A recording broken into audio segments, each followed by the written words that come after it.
Nós estamos em uma série de mensagens chamada Encontro com Jesus, Encontros com Jesus.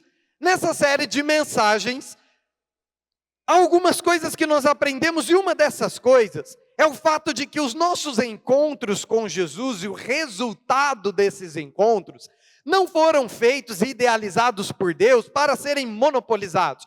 Ou seja, não é algo só para o nosso próprio benefício, não é algo que tem que parar em nós. Os resultados dos nossos encontros com Jesus precisam ser compartilhados, assim como nós acabamos de confessar aqui com a nossa boca, compartilhar o seu amor com o mundo, compartilhar os resultados dos nossos encontros com Jesus. E hoje nós vamos falar exatamente de alguém que fez isso. Nós iremos falar sobre um homem chamado Mateus. Vamos ler um pouco da história de Mateus no texto bíblico que narra a respeito da vida dele. Se você tiver com a sua Bíblia ou o aplicativo do seu celular, na tradução que você preferir, você pode abrir no Evangelho de Mateus, o livro de Mateus capítulo 9, do versículo 9 ao versículo 13. Pode acompanhar também, caso queira, aqui projetado no nosso LED. Vai dizer assim: ao sair dali, Jesus viu um homem chamado Mateus, sentado na coletoria, e disse: siga-me. Mateus levantou e o seguiu. Aconteceu que, enquanto Jesus estava na casa sentado à mesa, muitos publicanos e pecadores vieram comer com ele, e os seus discípulos. Vendo isso, os fariseus perguntaram aos discípulos dele: por que come o mestre de vocês com publicanos e pecadores? Ouvindo isso, Jesus disse: não são os que têm saúde que precisam de médico, mas sim os doentes. Vão e aprendam o que significa isso. Eu desejo misericórdia e não sacrifício, pois eu não vim chamar justos, mas... Deixa eu orar com você. Senhor Deus, fale conosco, que a tua voz ecoe no nosso coração, na nossa mente. Capacita, Senhor, a nossa mente, a nossa cognição para acompanhar aquilo que de fato o Senhor quer fazer com que entendamos hoje. Que a tua palavra tenha um poder de transformação dentro do nosso coração e dentro da nossa mente. Em nome de Jesus, amém. Em todas as últimas mensagens pregadas aqui, obviamente, nós temos falado a respeito de Jesus. Nós temos falado sobre Jesus. Mas todas as mensagens, de certa forma, têm uma projeção e uma aplicação voltada para você, voltada para mim. É uma aplicação da qual nós pegamos aquela palavra, colocamos em prática na nossa vida e começamos a usufruir e colher, dos frutos da prática dessa palavra que nós recebemos. E isso é maravilhoso. Mas hoje, eu quero que nós possamos conhecer o coração e a mente de Jesus sobre os perdidos, sobre aquelas pessoas que ainda não vivem a mesma realidade de encontros rotineiros e maravilhosos com Jesus, que nós temos a oportunidade de viver. E a primeira coisa, se você estiver anotando, a primeira coisa que eu quero pontuar com você é: Jesus viu Mateus. Você pode dizer isso? Jesus viu, mais forte, Jesus viu Mateus. Jesus viu Mateus, muito óbvio, intuitivo, direto. Poxa, pastor, mas perceba que o versículo 9, do capítulo 9 do Evangelho de Mateus que nós lemos, diz exatamente isso. Saindo Jesus, viu um homem chamado Mateus, sentado na coletoria. Onde é que ele estava sentado? Na coletoria. A coletoria era o escritório de cobrança de impostos para onde Mateus trabalhava. Aqui eu já começo a entender que Jesus não me vê só na igreja. Ele me vê também onde eu estou trabalhando, aonde eu estou estudando, aonde eu repouso com a minha família, aonde eu pratico os meus esportes. Jesus me vê em todos os lugares em que eu estou. Amém? E a verdade é essa: Jesus viu Mateus. Agora, uma outra coisa que a gente precisa entender é que muitos de nós estamos até convencidos, sim, de que Jesus me vê. Mas a maneira como nós acreditamos que o olhar de Jesus está projetado sobre nós, muitas vezes não condiz com a realidade da palavra de Deus. Porque algumas pessoas pensam que Jesus É aquele senhor zangado lá no canto do céu, olhando assim bem bravo, com uma listinha, uma caneta, anotando os seus pecados. Opa, errou ali. Ah, mas o pecado, hein, Gabriel? Te peguei. Tá anotado, hein? Sabe aquela coisa assim? Aí no último dia, no grande dia final do juízo, a gente pensa que Jesus vai pegar tudo que ele anotou e passar no telão para todo mundo ver. Hã?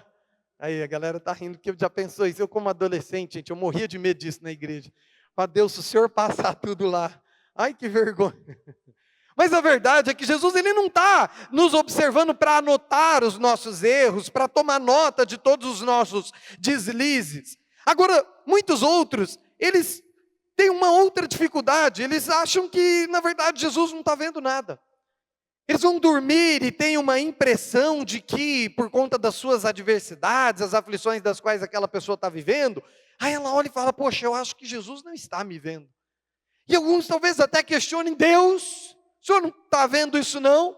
Jesus, o Senhor não viu como está a minha vida, o que está acontecendo? Mas a verdade é que Jesus nos vê, e eu quero explicar um pouquinho para você, exatamente como é esse olhar de Jesus. Eu posso garantir que Deus te vê. E Ele está assistindo você todos os dias. Mas eu vou ilustrar aqui com uma história real. Eu venho, frequento a nossa Casa Oxy já há alguns anos. E há uns 2 anos atrás, eu sempre sentei aqui na frente. E há alguns 2 anos atrás, eu sentava mais aqui, nessa região aqui, à minha direita. E eu percebia que tinha uma moça que ficava me olhando quando eu chegava ali. Uma moça bonita, ficava me olhando. Nossa, que legal. Aí, claro, olhei de volta, Comecei a corresponder, não, porque tem uns homens que é devagar, mulherada? A mulher está olhando, e ele está lá, caçando passarinho no teto. Eu olhei de volta, com todo o respeito, só que quando eu olhei de volta, eu não olhei para o corpo dela, eu comecei a ver algo a mais, eu comecei a ver que ela tinha princípios, eu comecei a ver que ela estava buscando Jesus, eu comecei a ver que ela se posicionou diante de muitos erros em volta dela, aí ela se matriculou na origem. Aí tocou meu coração. Para resumir, eu estou noivo com ela, gente, desde o mês passado, e você pode aplaudir Jesus por isso? Se há esperança para mim, brincadeira. Então, se você está solteiro, brincadeira, a palavra não tem nada a ver com isso. Mas por que eu estou brincando com essa situação, gente? É brincadeira, mas é verdade, viu? Ela me olha assim até hoje, olha lá. Ó. Brincadeira, gente. Mas por que eu brinquei com isso? Porque o olhar de Jesus sobre nós, ele é exatamente assim, ele não está olhando para você zangado, anotando seu pecado, ele está olhando para você, apaixonado por você, buscando uma oportunidade de ter um encontro que vai levar a uma aliança, que vai levar você a uma vida eterna com ele, que vai levar você a desfrutar de uma vida de intimidade, de amor com ele. É assim que Jesus viu Mateus. É assim que Jesus vê você. Amém? Ela está me olhando assim ainda. Agora, deixa eu contar uma. Agora sim, agora uma história engraçada. Deixa eu contar uma história para você. Não sei se você já ouviu a história do papagaio e do ladrão. Um ladrão invadiu uma casa ali. E esse ladrão começou a roubar tudo, arrombou as gavetas de joia e tal. Ele percebeu que não havia ninguém em casa, mas ainda que não houvesse ninguém em casa, de repente ele ouviu: Jesus está te vendo. Ele ficou ali, atento o que está acontecendo. Não viu nada, começou a pegar mais coisas, de repente, Jesus está te vendo. Ele assustado procurou e não achava nada. Na terceira vez ele ouviu uma voz, adivinha o que essa voz dizia para ele? Jesus está te... vocês aprenderam rápido. Esse ladrão então ficou encanado com aquilo, foi lá, procurou interruptor, acendeu a luz. Quando ele acendeu a luz, ele encontrou um papagaio. Esse papagaio, quando ele acendeu a luz, o papagaio olhou bem nos olhos dele. Sabe o que o papagaio disse? Jesus está te vendo. Ele ficou muito bravo, falou, mas que tipo de idiota coloca o nome de Jesus no papagaio? Aí o papagaio disse, meu nome não é Jesus, meu nome é Zé. Mas que tipo de idiota coloca o nome de Zé no papagaio? Ele falou, o mesmo idiota que colocou o nome de Jesus no pitbull que está atrás de você. Jesus está te vendo. Brincadeiras à parte, gente, a verdade é que eu contei essa história para você, eu sei que parece engraçado, mas a verdade é que algumas pessoas acham que o olhar de Jesus sobre nós é como o do Pitbull que colocaram o nome de Jesus, e a gente está ali, né, comete um erro, outro, e ele está espreita, esperando o momento em que ele nos ataca. E na verdade, o olhar que Jesus tem sobre nós é um olhar que está buscando uma oportunidade de relacionamento. Ele viu você, ele vê você, porque ele quer ter um encontro com você. Agora, deixa eu te dizer algo sobre Jesus. Além dele não estar olhando como um senhor zangado, ele também não está mantendo, como eu disse, uma lista dos seus pecados, anotando tudo ali, para em algum momento super te reprovar e te mandar, né, queimar lá no fogo do inferno. Não é esse o papel de Jesus. Eu vou provar isso para você. João capítulo 3, versículo 17, vai dizer assim: pois Deus enviou o seu Filho ao mundo, não para condenar o mundo, mas para que o mundo fosse salvo por ele. Percebe quem enviou Jesus ao mundo? Quem enviou o seu Filho? Deus. Com qual intuito? Para nos condenar e anotar os nossos pecados, sim ou não? Não, não para condenar o mundo, mas para que o mundo fosse salvo por ele. Colossenses capítulo 2, versículo 13 e 14 vai dizer o seguinte: quando vocês estavam mortos em seus pecados e na incircuncisão, ou seja, na impureza da sua carne, Deus os vivificou com Cristo. Ele nos perdoou todas as transgressões e cancelou a escrita de dívida que consistia em ordenanças e que nos era contrária. Ele a removeu pregando-a na cruz. Você sabe que de fato o pecado ele gera uma dívida, um problema, um buraco, uma lacuna entre nós e Deus. Só que o que a Bíblia está nos dizendo é que Jesus não veio aqui para simplesmente ficar registrando, anotando isso e depois jogar na sua cara, colocar na mesa e falar, e aí, paga. Não foi isso que Jesus fez. O versículo 14 vai dizer o seguinte: ele cancelou a escrita de dívida que tinha com você, ele rasgou, ele jogou fora, ele anulou tudo aquilo que o pecado fez você dever e te lançou num mar de graça, misericórdia e perdão. Amém, gente? Ninguém vai poder pegar isso aqui, nem mesmo Satanás, e eu vou dizer uma coisa, ele vai tentar. Mas ninguém vai poder pegar isso aqui, jogar na sua cara um dia e falar, você não merece Jesus, você não merece Deus. O dia que alguém disser para você, você não merece Deus, você vai responder sim, você está certo, eu não mereço Deus. Mas Jesus rasgou a escrita de dívida que havia contra mim, por isso Ele me olhou, e quando Ele me olhou, me viu, quando me viu, eu o vi, e quando eu o vi, eu me relacionei com Ele. Esse é o poder do olhar de Jesus sobre nós. Ele não está tentando anotar todos os seus pecados para em algum momento jogar isso na sua cara. Veja que notícia incrível essa. Jesus viu Mateus da mesma forma que ele vê a mim, vê a você. Aí surge então uma pergunta. Em meio a uma multidão, gente tentando desesperadamente tocar em Jesus, imagina a galera se amassando, todo mundo queria um tempo com ele, todo mundo queria tocá-lo, todo mundo queria um segundinho com ele, todo mundo desejava estar com Jesus. A pergunta que fica, como é que ele viu Mateus no meio dessa confusão toda? Porque a verdade é que Jesus, a Bíblia é muito enfática em dizer que Jesus viu Mateus, e essa palavra, quando você a estuda no seu contexto, a verdade é que isso foi intencional. Jesus não estava andando, de repente, tropeçou em Mateus. Ô Mateus, você aqui por acaso, mas que coincidência, você aqui estava te procurando. A Bíblia vai dizer que Jesus viu Mateus, no sentido intencional de olhar para ele. E aí a gente precisa se perguntar o que chamou a atenção, por que Mateus capturou a atenção de Jesus, mais do que todas aquelas pessoas no meio de toda aquela algazarra tentando encontrar e tocar Jesus? E a resposta é muito simples, foi porque Jesus não tropeçou em Mateus, ele estava procurando por Mateus.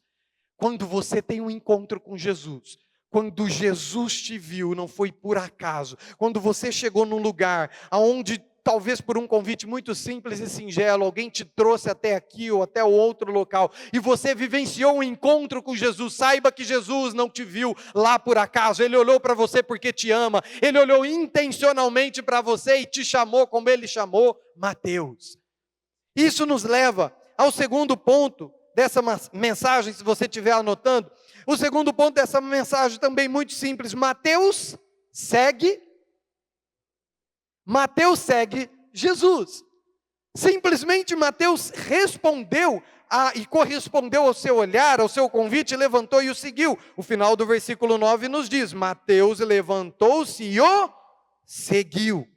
Fato é que Jesus chamou Mateus, mas até aí, gente, antes de chamar Mateus, nesse momento histórico, ele já havia chamado Simão Pedro, André, Tiago e João.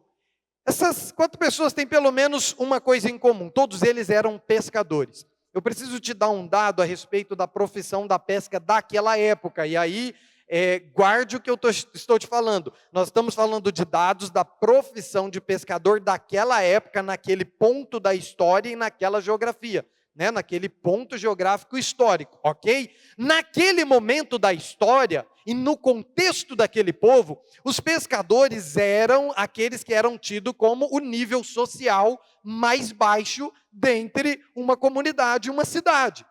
Eram as pessoas que eram consideradas socialmente inválidas, eram pessoas que as pessoas não queriam estar perto. Não eram pessoas admiráveis, não eram grandes empresários, eram pessoas que não tinham sido aceitos para ser talmidins de grandes rabinos, eram pessoas que não tinham conseguido uma grande relevância comercial na comunidade da qual estavam inseridos. Eram pessoas que não conseguiram vencer na vida de outra forma e por isso restou-lhes a pesca. Como eu disse, isso naquela época, porque a pesca naquela época era uma atividade muito mais difícil, muito mais complicada, com menos recursos do que é hoje. Então, aqueles homens que dependiam estritamente da pesca, aquilo tinha um peso, tinha um sentido, eram como se aqueles homens fossem o nível social mais baixo de uma sociedade. E quando Jesus chama esses homens, ele está passando uma mensagem para todo mundo. Ele está dizendo: eu vou atrás daqueles que vocês não querem. Eu vou atrás daqueles que são considerados socialmente inválidos, daqueles que são considerados socialmente reprováveis, daqueles que não são exemplos para vocês, daqueles que vocês não querem caminhar com eles. Eu vou atrás dessas pessoas. E deixa eu dizer uma coisa, talvez você tenha entrado aqui hoje e já tenha vivido uma situação onde alguém olhou para você e te desprezou, porque afinal você não tinha o tanto de dinheiro para ser exemplo, quanto precisava para ser exemplo para aquela pessoa. Porque afinal você não tinha um cargo na empresa, né, suficiente para que as pessoas te bajulassem, e talvez alguém te olhou e te desprezou. E eu quero te dizer uma coisa, esses são os primeiros que Jesus chama. Aqueles que foram desprezados pelos outros são os primeiros. Então, se você está aqui, se um dia se sentiu desprezado, saiba que na fila de Deus você está na frente. Amém? Mas, depois de chamar esses homens, Jesus agora chama Mateus. Mateus sendo um coletor de impostos. Agora eu preciso dar um outro dado para você a respeito da vida social da época e de como funcionava o entendimento de valores sociais daquela época. Mateus, ele era um coletor de impostos. Isso significava que ele estava num nível social muito alto. Isso significava que ele tinha dinheiro, isso significava que ele tinha status, reputação, isso significava que provavelmente ele tinha empregados, bajuladores, ele estava aliançado com o Império Romano, que era o império de domínio de todas as províncias ali daquela região nos últimos anos, e Mateus está ali naquela posição socialmente relevante. No entanto, Mateus era moralmente irrelevante. Por quê? Porque um coletor de impostos para os judeus, ainda mais sendo Mateus também um judeu, ele era considerado um traidor, um ladrão. Ele era mais reprovado que um ladrão, ele era mais reprovado que alguém que trai a sua pátria, que alguém que traiu seus amigos, a sua família. As pessoas desprezavam Mateus, mas não porque ele não tinha dinheiro, não porque ele não tinha relevância social, mas porque moralmente os homens chamados de Deus não queriam andar com Mateus. E aí sabe o que o maior homem de Deus que pisou a terra faz? Vai lá e chama Mateus, que os outros homens de Deus estavam reprovando. E como é que Jesus chamou Mateus? Escondidinho? Mateus, deixa ninguém ver. Me segue aí, mas fica meio de longe. Foi assim que Jesus chamou Mateus, gente? Sim ou não? Não. publicamente a Bíblia vai dizer que Jesus chegou na coletoria, aquele é um lugar lotado de pessoas, está cheio de gente fazendo transação, cheio de gente pagando imposto, cheio de gente ali chorando dívida, e Jesus chega ali e diz: Mateus, publicamente diz: segue-me. E Jesus fazendo isso é muito significativo, porque Jesus fazendo isso, ele estava declarando: eu não só vou atrás dos desprovidos socialmente, eu vou atrás daqueles que moralmente são considerados falidos. Eu não vou atrás só daqueles que a sociedade não quer porque não tem dinheiro, eu vou atrás daqueles que a igreja não quer porque está em pecado. Esse era o recado que Jesus estava dando. De modo que é como se Jesus dissesse: não existe alguém que falhou tanto que não possa me seguir. Mateus, vem e segue-me. Agora deixa eu dizer uma coisa, talvez, assim como Mateus, você tenha entrado aqui hoje, exatamente com esse pensamento: mas Jesus, eu sou ruim demais para te seguir. Pastor, o senhor não está entendendo, o senhor não conhece a minha situação, eu sou terrível. Eu não sou digno de que Jesus me chame. Sabe qual é a resposta de Jesus para isso? Vem e segue-me. Vem e segue-me. Agora, uma outra coisa que nós precisamos entender é que Mateus, na sua posição de relevância social, ele não precisava seguir a Jesus, não era uma necessidade.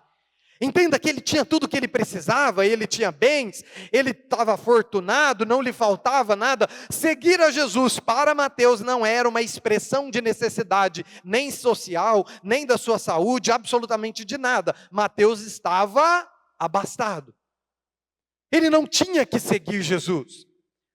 E todo mundo sabia que Jesus de vez em quando parava e chamava alguém para ser um seu discípulo direto, alguém que ia andar com ele. Gente, imagina isso. Haviam aquelas pessoas que ficavam ansiosas, né, para ser escolhido. Já viu quando a gente vai fazer um ministério novo? Tem sempre alguém que está ansioso, né? Me chama, me chama, me chama eu. E é maravilhoso ver isso, é muito bom ver a paixão das pessoas. Agora, se as pessoas são apaixonadas assim pelo ministério terreno, que é cheio de falhas, de erro, deslize, imagina ser chamado por Jesus. A galera chama eu, Jesus, chama eu. E de repente Jesus vai naquele que ninguém, eu acho que Mateus nem tentou. Não vou nem falar, eu? Não vai chamar, né? De repente, quebrando todos os paradigmas, Jesus olha no meio da multidão e dentro da coletoria, ele se aproxima, viu Mateus, e quando viu Mateus, chamou Mateus. Deixa eu te dizer uma coisa, se você está sentado aqui hoje, não interessa como você chegou aqui, a verdade é que Jesus viu você, e Ele está te chamando: vem e segue-me. Agora, como eu disse, Mateus não precisava seguir Jesus, não era uma obrigação para ele, gente. Eu fico perguntando, por que que muitas pessoas olham para o seguir Jesus como uma obrigação religiosa? Por que que a gente às vezes vem para a igreja como, sabe aquela coisa do tá pago da academia? Tem gente que faz assim, né? Já fui no domingo, tá pago. Né? Já tá pago a minha dívida religiosa, agora eu vou ter uma semana abençoada. Eu fui lá. E aí, transformam aquilo que deveria ser um relacionamento íntimo numa forma, numa expressão de pagamento, numa expressão de obrigação. Não, pastor, mas eu tenho que ir lá, senão a semana não flui, né? Não, tem que ir. Eu me pergunto se isso mudaria se nós parássemos de olhar para Jesus e seguir a Jesus como uma obrigação religiosa e olhássemos para a oportunidade de nos relacionar com Ele como um grande privilégio. E olhássemos para Jesus pensando: é um grande privilégio ser chamado para andar com Jesus, e é por isso que eu ando com Ele, não é porque eu tenho uma obrigação com a igreja, não é porque eu tenho que servir no domingo, não é porque eu sirvo na música, eu tenho que pregar a mensagem, é porque eu amo Jesus, é por isso que eu faço o que eu faço, é por isso que eu sou o que eu sou, é porque eu tenho um relacionamento e o privilégio de ter atendido ao chamado dEle quando Ele disse: vem e segue-me. Ouça, Jesus ele não veio à terra só para que você fizesse coisas boas e mudasse seu comportamento. É claro que isso acontece, mas a gente não pode limitar o evangelho a isso. Jesus não se encontrou com você só para você ficar melhor, só para você ser um pouquinho melhor do que você era antes. Jesus não se encontrou com você só para mudar o seu comportamento. Ele veio para segurar a sua mão e te levar à eternidade com Ele através de um relacionamento íntimo. Essa é a intenção de Jesus com você. Muitos de vocês, às vezes, estão seguindo a Jesus como uma obrigação religiosa. Deixa eu fazer um pequeno teste com você. Não vai doer, não. Fica tranquilo. Deixa eu te perguntar uma coisa. Você romantiza seu relacionamento com Jesus? O que quer dizer isso? Vocês lembram da história que eu contei? Olha como ela está me olhando ainda. É isso aí. Aí eu fico perguntando, você romantiza o seu relacionamento com Jesus ou é só essa coisa da obrigação? Porque Jesus está esperando que você devolva o olhar apaixonado que Ele lança a você. Jesus viu Mateus, Jesus viu você. E isso não tem a ver com condenar-nos pelos nossos pecados. Isso tem a ver com o grande amor que Ele tem por nós. De modo que Ele está esperando que nós olhemos para a vida com Ele como um grande romance. Romance é outra palavra para ser sensível à intimidade com Ele. Você tem prazer em estar com Ele todos os dias, ter o seu tempo com Ele, abrir a sua Bíblia, ouvir Ele falar com você. Porque a obrigação religiosa não transforma nossas vidas. E esse é o grande problema de fazer o que faz, porque tem uma obrigação somente. Porque isso não gera transformação. Mas quando nós olhamos para Jesus e somos conquistados pelo olhar de amor dele, então nós somos transformados e tudo o que Jesus quer que aconteça, que Ele segure as nossas mãos e diariamente nos conduza para a eternidade de intimidade com Ele. Amém? Aí Jesus chega então até Mateus, diz, segue-me, né? Mateus deixa tudo literalmente, segue Jesus. A mesma coisa aconteceu com Tiago, André, João. A mesma coisa aconteceu com Pedro. Eles podiam voltar atrás, né, voltar para a pescaria, fazer o que estava fazendo, ou Mateus em algum momento da caminhada falar, não, vou voltar lá para a coletoria, lá eu ganhava mais, né? Lá o cachê era melhor. Mas a verdade é que eles, quando encontraram Jesus, não encontraram a sua oportunidade de ter uma reforma no seu comportamento moral. Eles encontraram alguém com quem eles andariam o resto da vida. E isso geraria transformação na vida deles para sempre. É por isso que eles nunca mais voltaram a ser o que era. E deixa eu te dizer uma coisa, a partir do encontro que você tiver com Jesus, você nunca mais voltará a ser o que era antes. Mas não é porque Jesus quer ficar fazendo uma série de reforma moral na sua vida, e aí muitas vezes a igreja confundiu isso, passou a ser conhecida mais pelo que tinha para proibir do que o que tinha para oferecer. A verdade é que Jesus quer sim reformar todas as áreas da sua vida, mas isso como resultado de um relacionamento íntimo com Ele, de um relacionamento de amor. Eles estavam simplesmente deixando tudo para seguir Jesus, e a gente tem que se perguntar o que é que faria uma pessoa largar tudo para seguir Jesus. Eu vou falar para você o que nós acreditamos. Quando Jesus foi até Mateus, Mateus olhou nos olhos de Jesus e ele viu, nos olhos de Jesus, um amor que ele não havia visto nos olhos de mais ninguém. Nem mesmo dos seus pais, dos seus melhores amigos. Ele olhou e ele viu tanta doçura, tanto amor nos olhos de Jesus, que tornou-se irresistível seguir a Jesus, só que ele foi além, porque quando ele olhou aquele amor, ele falou, meu Deus, isso é grande demais, isso é bom demais, isso é amor demais, eu não posso reter isso só para mim, eu preciso compartilhar, e por isso que a nossa confissão, na nossa Casa Oxygen, no final dela, o que que nós falamos? Nós vamos compartilhar o seu amor com o mundo. Não é porque nós temos uma obrigação de pregar, mas é porque nós conhecemos o maior amor do mundo. Isso nos leva ao terceiro e último ponto. Os amigos de Mateus conheceram a Jesus. Mateus capítulo 9, versículo 10 diz que estando Jesus na casa, foram comer com ele os seus discípulos, parentes no comer, eu acho que foi churrasco. Amém? Jesus gostava de churrasco, amém? E eu também gosto, amém? Chamai-me, aleluia. Eu acho que era churrasco, gente, isso é uma ideia minha, tá? Não está no texto. Mas a Bíblia fala que muitos publicanos, muitos pecadores, imagina a família de Mateus, um monte de gente ali, para comer todo mundo assim, churrasco, cara, certeza. Os publicanos, gente, eles eram, né, o texto narra que publicanos e pecadores foram comer com Jesus. Os publicanos, eles eram daquele sistema, né, de cobrança de imposto, trabalhavam ali para o Império de Roma, eram reprovados também. E pecadores, essa palavra pecadores, quando a Bíblia usa ela aqui no Novo Testamento, não é igual a gente usa, né, de maneira mais genérica, não, eu sou pecador, não. Ele está falando de pessoas desprezíveis. gente viciada, gente moralmente falida, gente que a sociedade reprovava. Esses eram os publicanos e pecadores, gente corrupta, gente criminosa. Agora, eu quero falar um pouco sobre a estratégia de Mateus para alcançar essas pessoas perdidas. Porque a verdade é que, quando a Bíblia fala sobre discípulos, a Bíblia fala o quê? Ide e fazei discípulos, correto? Ou será que ela fala, ide e buscai o discípulo que está pronto? Discípulo não vem pronto, amém? Eu vou lá fazê-lo. E não é uma tarefa necessariamente rápida, não é uma coisa espontânea. Agora, quando nós pensamos naquilo que Mateus enxergou nos olhos de Jesus, porque ele viu tanto amor que ele falou, eu preciso compartilhar isso com os meus amigos. Daí veio o churrasco. Ó, que estratégia, hein? Me chama para o teu churrasco que eu ajudo a compartilhar. Eu estou brincando, gente. Mas, não sei se era churrasco, tá? De novo.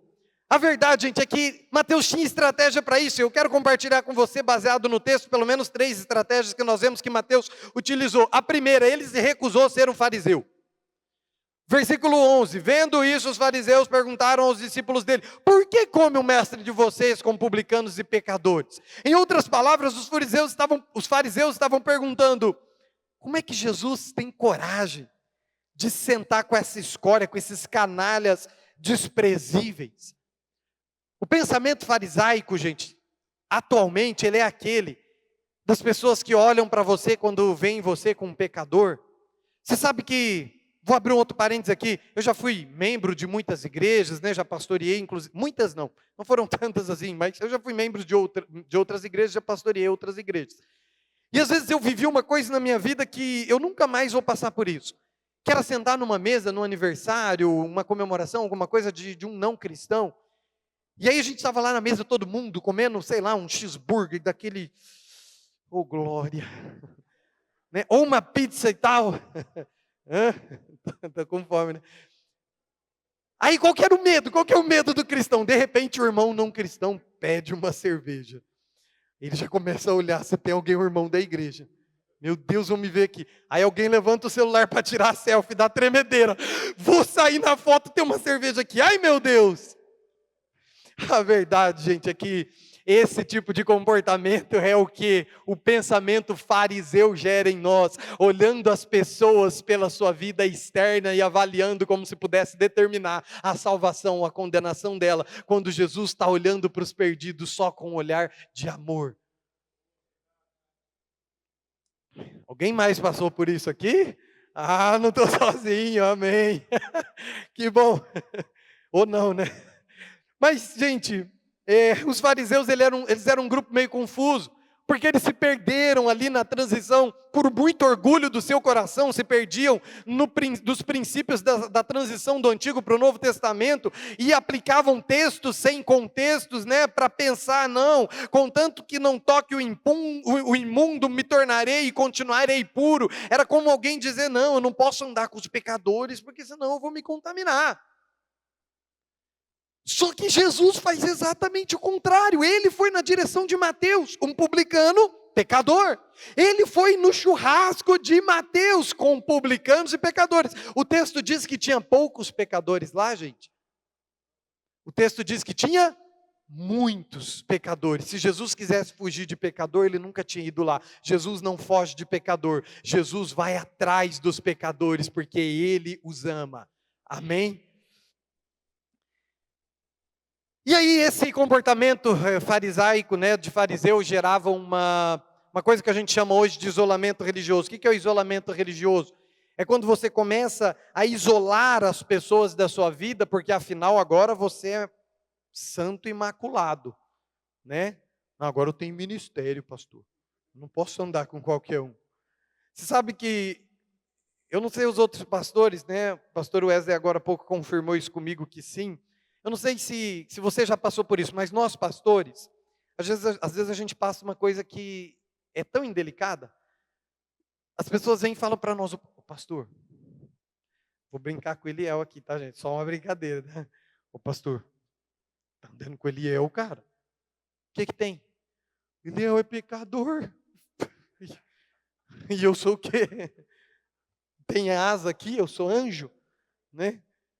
Mas muitas vezes as pessoas... Outro dia, numa situação justamente como essa, né?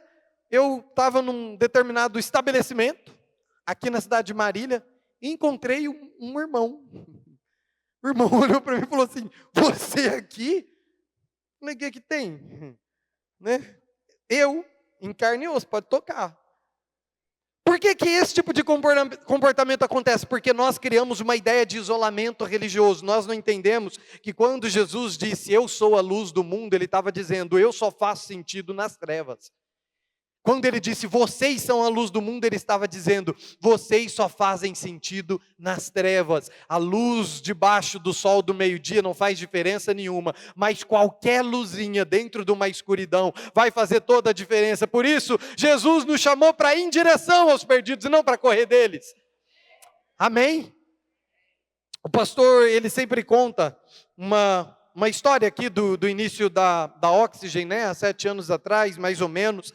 Ao início da igreja, o pastor conta que algumas pessoas da cidade, do meio também cristão, não porque são ruins, mas porque estavam equivocadas na sua interpretação da palavra, o chamou e falou, pastor Claudinei, o que você está fazendo? Você está enchendo a igreja daquilo que o pastor Claudinei nomeia de pá virada. Está cheio de pá virada lá, pastor. É mais ou menos como dizer assim, esse pessoal aí não é flor que se cheire, pastor. Na sua igreja só tem pá virada. E aí o pessoal falou, pastor, o senhor tem que parar com isso. Para de andar com essas pessoas. Olha só o que essas pessoas são, olha o que elas fazem. E aí o nosso pastor em lágrimas devolveu uma resposta para essas pessoas dizendo, se eles não servem para a igreja de vocês, manda eles para nós. E eu acho que é por isso que eu estou aqui. Porque provavelmente eu não servi para a igreja dos outros. E o Evangelho de Jesus faz exatamente isso. Ele pega você que talvez tenha sido reprovado por um monte de gente, por um monte de situações, e Ele diz para você, você é importante para mim, eu amo você, eu estou te vendo. Agora a verdade é que foi extremamente escandaloso para Jesus fazer o que Ele fez. Porque algumas pessoas interpretavam de maneira muito errada Jesus sentar lá no meio dos pecadores, eles achavam que Jesus estava aprovando o que eles faziam. Foi muito escandaloso o que Jesus fez para a sociedade da época, eu vou te dar um outro dado, Jesus sabia disso. Ele não estava nem aí com o que pensavam dele. Ele não estava nem aí com a reputação dele. Para ele mais valia o amor que ele tinha pelas pessoas perdidas, do que o amor que ele tinha pela reputação e por aquilo que as pessoas iam pensar dele. Agora, como é que está o nosso coração? Você como cristão, deixa eu te fazer uma pergunta, e não tem problema se já aconteceu com você, porque comigo já aconteceu. Vocês já passaram pelo absurdo de estar com vergonha ou com medo de estar na presença de um outro pecador? Eu já passei por isso. Antes de entender a palavra de Deus como eu entendo hoje, às vezes eu estava ali e ficava com medo de estar na presença das pessoas. Meu Deus, se alguém me vê com ele, se alguém me vê com ela. E hoje, se alguém chegar um dia para vocês e dizer, olha, viu o pastor Márcio com uma pessoa lá que é terrível, hein? Pode ter certeza que é verdade, porque eu estava lá mesmo, e eu tenho certeza que o fato de eu estar lá, um dia vai gerar um fruto na vida dessa pessoa, e ela vai estar aqui. Mas esse tipo de pensamento nasce de interpretações erradas da Bíblia. Primeiro motivo é a interpretação errada, e a segunda é a sabedoria que vem dessa interpretação errada. Olha só o que diz 1 João capítulo 2, versículo 15. Não amem o mundo, nem o que nele há. Se alguém ama o mundo, o amor do Pai não está nele. Gente, qual parte do texto está dizendo não ame as pessoas do mundo? Não está? Qual parte do texto está dizendo não ame as pessoas que estão no mundo? O que o texto está dizendo é não ame o mundo no sentido de coisas do mundo, no sentido de não ame o dinheiro, não ame a fama, não ame o status, não ame a matéria. Deixa eu te dizer uma coisa que Deus me falou comigo a respeito não, por meio de alguém que eu não vou nem citar quem Deus usou para falar comigo. Eu vou sim, foi o Bob Marley. Só uma frase do Bob Marley. Deus nos deu pessoas para amarmos. E coisas para usarmos. Mas nós temos amado as coisas e por isso usado as pessoas. Deus está nos chamando para não amar as coisas e sim as pessoas. Use as coisas, mas ame as pessoas. Outra interpretação errada que às vezes fazem, 1 Coríntios, essa aqui, só Deus na cara. Gente, não tem problema, eu também já acreditei errado, mas vamos lá. 1 Coríntios 15, 33 diz assim, ó: não se deixem enganar, as más companhias corrompem os bons. Você conhece, hein? Quantos de nós já ouvimos esse versículo ou alguma variação dele? E em outras palavras, né, estavam nos dizendo, as pessoas estavam tentando usar esse texto para dizer para nós o seguinte: olha, pessoas boas não saem com pessoas ruins, porque as más conversações corrompem os bons costumes, aleluia. Talvez alguém no âmbito religioso já usou essa frase com você para dizer para você parar de andar com alguém que era pecador. Agora deixa eu te dizer o contexto dessa frase, porque se você já fez o curso Origem, e se você não fez, as inscrições abrem dia 15, amém? Mas as pessoas que fizeram o curso Origem, que é o nosso curso de interpretação básica da Bíblia, aprenderam uma coisa que a gente repete o curso inteiro, que é: texto sem contexto é pretexto para heresia. E aí tira um texto do contexto. Agora eu vou te colocar o texto no contexto, você vai ver o que ele está dizendo. O versículo 32, ou seja, o anterior desse texto, diz o seguinte, verso 32, ele fala assim, achei o 32, se por meras razões humanas que lutei com feras em Éfeso e que ganhei com isso, se os mortos não ressuscitam, comamos e bebamos, porque amanhã morreremos. E aí não dá para ler todo o texto agora, mas eu vou dar o contexto dele para você. Essa é uma ocasião onde o apóstolo Paulo entra numa discussão com os fariseus que não acreditavam na ressurreição de Jesus. Eles estavam querendo convencer um homem cheio do Espírito Santo que Jesus não ressuscitou. E aí Paulo começa a refutar, começa a quebrar o argumento deles e dizer: não, Jesus ressuscitou sim, Ele vive, Ele é o meu Senhor, Ele ressuscitou. E aí sobre isso que vocês estão dizendo, isso é uma má conversação, e essa sua má conversação de que Jesus não ressuscitou, é isso que corrompe os bons costumes.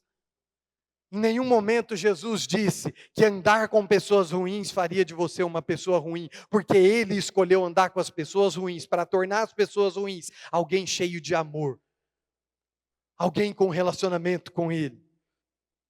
A verdade é que sim, Deus odeia o pecado. Mas como assim, pastor? Deus odeia? Deus odeia, porque Deus ama e não existe amor sem ódio. Eu vou te explicar. Quem aqui tem filhos? Levanta a mão. Quem tem filhos? Amém. Pode abaixar a sua mão. Você ama os seus filhos, correto? Não tenho dúvida disso. Se algo começar a destruir o seu filho, você não vai odiar esse algo? Com todas as suas forças. Imagina que seu filho se envolva com droga, com alguma coisa reprovável desse tipo, e aquilo começa a destruir a vida dele. Você não vai ter um ódio mortal disso? Deixa eu te dizer uma coisa. Deus odeia o pecado porque ama o ser humano, e o pecado destrói aquilo que Ele mais ama, e o que Ele mais ama é você. Então Deus não odeia a pessoa que está pecando no estado de seu pecado. O que Deus odeia é aquilo que pode destruí-la, que é o pecado. 1 Coríntios, olha só, 1 Coríntios 5, 9 ao 11. Já disse por carta que vocês não devem associar-se com pessoas imorais. Mas pastor, o senhor acabou de falar que... Como é que faz? Vamos continuar? Vamos ler o texto no seu contexto? Com isso, não me refiro aos imorais deste mundo, nem aos avarentos, aos ladrões, nem aos idólatras. Se assim fosse, vocês precisariam sair desse mundo. O que a Bíblia está nos dizendo? Olha, se você não vai andar com um pecador, vira anjo. Porque todos nós somos pecadores. É isso que a Bíblia está dizendo.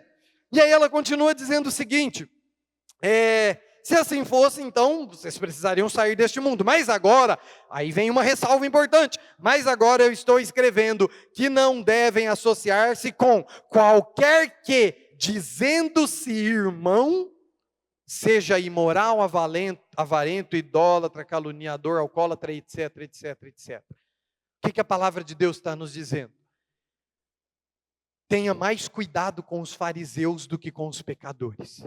Aqueles que dizendo-se irmãos, e aqui eu replico uma palavra do nosso pastor, As pessoas que sobem aqui para ministrar a palavra são pessoas que têm coerência entre o discurso e a prática. Nós buscamos sim viver uma vida reta, mas principalmente por amor a Jesus e não para cumprir uma obrigação. No entanto, o cuidado que a Bíblia manda você ter não é com os pecadores lá de fora. O cuidado que a Bíblia manda ter é cuidado para você não se tornar alguém que se diz um irmão em Cristo, mas que com as atitudes diz coisas diferentes. Por isso a Bíblia vai dizer, analise-se o homem a si mesmo. Você é o alvo da tua avaliação e não o outro. Agora, dentro das estratégias que Mateus desenvolve para pegar todo aquele amor que ele recebeu, que ele viu nos olhos de Jesus e compartilhar isso com o mundo, como nós falamos, existe uma estratégia que ele executou, que é encher a sua casa de doentes espirituais. O que ele fez? Mateus capítulo 9, versículo 12. Ouvindo isso, Jesus disse, não são os que têm saúde que precisam de médico, mas sim os doentes. Aí eu quero fazer uma pergunta para você aqui. Como eu já tinha dito anteriormente, você já sentiu, ou alguns, não todos, mas talvez você já tenha se sentido mal por estar na presença de um pecador. Agora, quando nós pensamos no pecador como alguém que está distante da nossa realidade, é como se nós nos colocássemos como superior a eles. Mas eu vou dizer uma coisa, gente. Se eu não amo todas as pessoas, eu ainda não amo Jesus o suficiente. Se eu não amo todas as pessoas, eu não amo Jesus o suficiente. Por quê? Porque se eu amar Jesus, eu vou amar pessoas, porque é isso que ele ama. Quando Mateus viu nos olhos de Jesus o amor dele, o que ele viu foi o amor pelas pessoas. E aí Mateus chega em Jesus e ele fala, Jesus, eu tenho uma ótima ideia. Lembra do churrasco? Foi ideia de Mateus, gente. Ele foi lá, marcou, Jesus, vou armar lá, vou chamar todo mundo, vai todo mundo em casa, aí o senhor vai lá. Porque se eles olharem para o Senhor e ver o que eu vi, com certeza eles também vão ser transformados. Aí eu imagino Jesus, Mateus, melhor dizendo, chamando ou falando dos amigos dele. Jesus, não é assim que os amigos falam? É um pior que o outro, Jesus. E a minha família, então, Jesus, nem vai lá. Acho melhor o senhor não ir, não. E aí Jesus fala, não, eu quero ir, eu vou na sua casa, marca lá. E ele vai. A Bíblia diz que ele senta. E aí eu vou dizer uma coisa, gente, Jesus ama a festa. Posso ouvir um amém? Jesus ama a festa. Então, eu não estou no caminho errado, porque eu também gosto. E aí Mateus, ele continua, eu vou chamar todos os meus amigos, só que eu quero que você olhe nos olhos dele. E aí, gente, eu imagino Jesus respondendo para ele, Lucas, para eles ali no momento, Lucas 19:10, que vai dizer o seguinte, pois o Filho do Homem veio buscar e salvar o que estava perdido. Enquanto Mateus estava pensando, será que Jesus vai vir? Jesus estava dizendo, eu já estou a caminho, porque eu vim buscar e salvar o que estava perdido. Eu gostaria que você ouvisse um vídeo. Cleiton e a Ana Carolina vai contar uma coisa para vocês. E que contar um pouco da minha conversão. Aos meus 18 anos, quando eu perdi 18 anos, eu comecei a ter amizades erradas, Os amigos que os pais falavam que não era para mim andar e eu continuei andando com essas pessoas. Enfim, eu conheci a droga, a cocaína, e me afundei nessa área da cocaína, da prostituição e também a fazer aviãozinho, beleza, esse tipo de droga, E a partir desse momento eu me afundei, fiquei muitos anos afundado na droga, mas muito tempo mesmo, fiquei nessa vida de usuário. E graças a Deus, com o pastor Marcos, Deus usou a vida dele e ele me conheceu, insistiu na minha vida de um ano e meio a 2 anos, ele insistiu na minha vida, me ia buscar, levava para a igreja, e fiquei 1 ano a 2 anos dessa forma, ele sempre insistindo. Ia na igreja, eu atravessava a noite do sábado para domingo, e no domingo à tarde ele ia lá me buscar, fora os domingos de manhã que ele ia da minha casa, eu atravessava a noite, Nos bailes, fazendo as coisas erradas, na droga, na prostituição. Ele chegava na minha casa, eu tinha acabado de chegar da rua e ele estava lá para me acolher. Deus usou muito a vida dele. Eu sou Ana Carolina e eu vim hoje compartilhar com vocês um pouquinho da minha experiência com o Senhor. Em 2008, recebi um convite para participar de um culto e naquele momento eu vivi experiências maravilhosas com o Senhor, experiências marcantes. Posso dizer que vivi o primeiro amor, aquela chama, mas a minha verdadeira conversão se deu em 2020, 12 anos depois daquele primeiro encontro. E durante esse período de 12 anos, muitas pessoas que acreditavam nos planos de Deus para minha vida acabaram se afastando por causa desses meus altos e baixos. Mas o Senhor não desistiu e colocou pessoas por perto que não desistiram. E uma delas foi o pastor Marcos, que esteve presente, insistindo na minha vida, insistindo no plano de Deus para minha vida. E eu posso dizer para vocês hoje que eu vivo a boa, perfeita e agradável vontade de Deus em todas as áreas da minha vida. Que aqueles altos e baixos mostraram para mim que não vale a pena viver uma vida de instabilidade.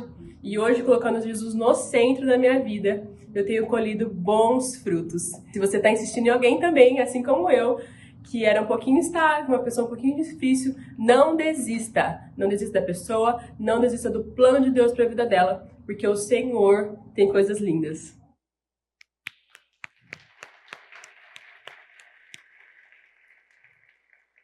Não sei se você conseguiu entender exatamente o que eles estavam narrando, mas o Cleiton, um menino viciado em drogas, traficante, e durante 2 anos eu o visitava, eu tentava alcançá-lo, e às vezes eu ouvi da família dele, as pessoas dizer, Jesus não quer esse tipo de pessoa, deixa para lá, não vale a pena. Eu não consegui engolir aquilo porque não é isso que eu vejo na Bíblia. A Ana Carolina foram 12 anos. Existem outras pessoas, tem o Marlon que não conseguiu gravar o testemunho, a esposa teve problema de saúde, mas existem tantas outras pessoas que eu poderia trazer aqui, algumas dessas pessoas envolvidas em droga, tráfico, algumas criminalidade, algumas pessoas envolvidas com prostituição, eu não estou falando no sentido simbólico da palavra, bíblico somente, algumas dessas pessoas envolvidas em relacionamentos totalmente contrários aos princípios e padrões de Deus, vivenciando coisas terríveis na sua realidade, e aí quando eu ia atrás desses perdidos, o que eu ouvia dos cristãos, e às vezes família deles não vale a pena, larga para lá.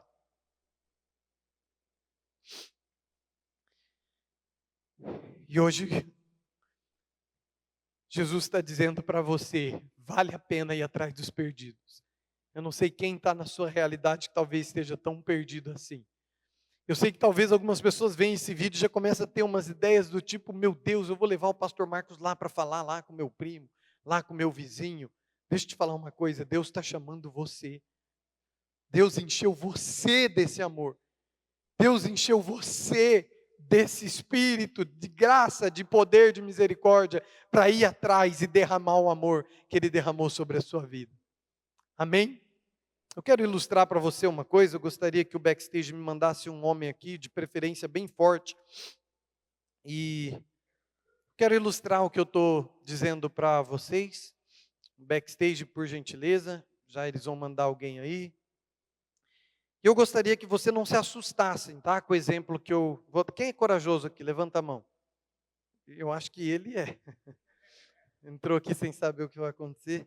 Tudo bem? Tudo bem? Vira o pessoal lá. Esse é o Elton, gente. Vamos aplaudir o Elton. O Elton é uma benção. O Elton é uma benção, um homem forte. O Elton, faz um favor para mim. Vem cá. Não, fica tranquilo. Põe a mão aqui. Essa mão aqui. Põe a mão aqui. Tira. Tu consegue tirar esse anel? Só para não estragar. Põe a mão aqui. Põe mais na frente assim para eles verem. Gente, eu vou martelar a mão do Elton. Não, vem cá. Ah, Deus me chamou para ser pregador. Não tira. Não assusta, gente. Quando eu martelar a mão do Elton, não vai, não, mas põe, não, deixa eu terminar de explicar, põe a mão aqui. Quando eu martelar a mão do Elton, vai esmagar ou 1 ou 2 dedos, ou aqui no meio. Deixa a mão aqui. E não vai doer, ele não vai sentir essa dor. Afinal, eu estou batendo só daqui a mão. Então faz assim, ó, faz o número 1. Faz assim, ó, 1 para Jesus, né? O Senhor é o número 1. Aleluia. Põe só o dedo aqui, então. Vamos aplaudir a vida do Elton, gente. Claro que eu estava brincando, ele sabia que eu não ia bater. Ou quem sabe. Mas por que eu trouxe alto aqui? Porque, gente, quando nós trazemos as pessoas os perdidos, a Bíblia vai dizer uma coisa para nós. A Bíblia vai dizer que eles se tornam o que conosco? Um corpo. E não tem como um corpo ser atingido em uma parte dele sem que o resto do corpo sente. Sabe o que acontece? Quando nós estamos e somos corpo com Cristo, somos o corpo de Cristo, e uma parte do corpo está sendo martelada, está sendo macetada, está sendo esmagada pelo pecado, está sendo esmagada pela doença, está sendo esmagada pela dificuldade financeira, tem que doer em todo o corpo tem que resistir, tem que dizer não. Imagina que eu esmagasse o dedo dele, faria falta, sim ou não? Se alguém falar que não, traz o seu aqui então, que a gente... Claro que fazia falta. Aí eu faço uma pergunta para você, os irmãos seus que estavam aqui na igreja não estão mais, fazem falta para você? Porque se não fazem, a gente ainda não é corpo. Porque se não faz, a gente ainda não entendeu. É a última estratégia, a estratégia 3, a terceira aí, de Mateus para ganhar os amigos dele, é que Mateus os levou a muito mais que uma decisão. Eu sei que muitos apelos cristãos se resumem, a gente acha que evangelizar é levar a pessoa a falar sim. Não é? O que a gente entende por evangelismo? Você vai lá na rua, entrega um cartão para ele, fala de Jesus para ele, aí você faz uma oração com ele. Aí você fala, fecha seus olhos, pega na mão dele, diz, eu aceito Jesus como meu Senhor e Salvador, escreve meu nome no livro da vida, e uou, magicamente ele está salvo. É assim mesmo? Será que é isso que a Bíblia diz? Porque acreditar nisso é como acreditar que um casamento é feito só do momento do sim. Gente, o casamento, né? Um casamento bonito, quando a pessoa vai lá no altar, diante do pastor, diante do juiz, e aí ele diz sim para a pessoa, coloca uma aliança no dedo dela, acabou a partir dali, já está feito o casamento, já está tudo ok? Sim ou não? Não, o casamento é uma construção, é um relacionamento. Da mesma maneira, conversão não é uma coisa que acontece em um dia, não é uma coisa que acontece numa noite. Aquilo é só um sim que você diz para Jesus, mas Jesus começa a te chamar e dizer, eu quero um relacionamento com você. Assim você não foi chamado só para que as pessoas venham numa reunião e digam sim no momento do apelo. Você foi chamado para caminhar com essas pessoas, para se relacionar com elas, para que elas vejam no seu olho o mesmo amor que Mateus viu nos olhos de Jesus. Então sim, nesse momento eu quero que as pessoas que estão aqui hoje, talvez pela primeira vez, ou talvez não seja a sua primeira vez numa igreja cristã, mas você nunca fez uma oração, você nunca fez talvez um compromisso de dizer sim a Jesus, e hoje nós estamos diante dessa oportunidade, mas nós não queremos só que você diga sim, não, nós queremos muito mais do que isso, nós queremos acompanhar você. Então eu vou pedir que nesse momento, todos, não só aquelas pessoas que querem dizer sim para Jesus, mas todas as pessoas fechem os olhos nesse momento, para que ninguém se constrange.